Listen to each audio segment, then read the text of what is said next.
Most of us spend our lives believing or trying to believe that everything we do makes sense under the circumstances that we're confronted with. And yet, if you were to look at each person from the outside, you would see that, in fact, much of what we do doesn't make any sense at all. It only makes sense to us because we're looking at the universe through a certain lens, through a certain set of experiences and interpretations of experiences that we've developed over our lifetimes. In order to unravel all of those interpretations and perceptions and reactions is, in fact, another job for a lifetime.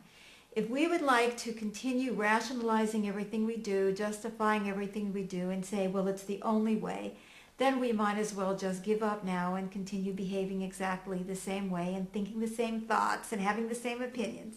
But if we really want to be happier, less stressed, more fulfilled, and of more service to the planet, then we're going to have to confront some very deeply embedded behaviors of our own.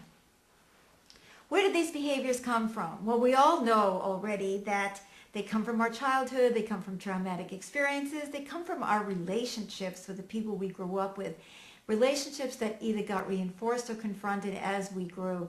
But the truth of the matter is that once we get into a certain pattern of thinking and feeling, even when we have opposing experiences, it's very hard for us to actually open our eyes and see them because we're already seeing through a lens that's gotten pretty foggy.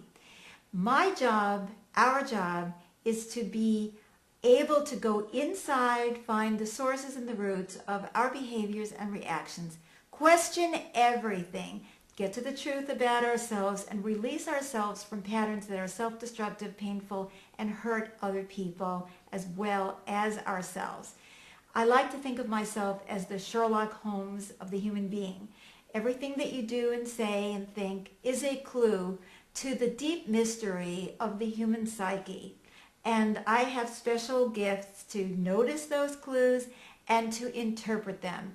It's like someone who is really good at decoding a code that to one person looks like a lot of gibberish, but to someone who really knows how to read the code, it all fits together. And that's the joy and the fun of doing the work that I do. I help you to solve the mysteries of how come you see the world in this way, how come you respond and react this way, and what can we do to shift you out of those old behaviors so that you're suddenly freed up to choose the kind of responses you want and to feel the joy and the possibilities that are available to you.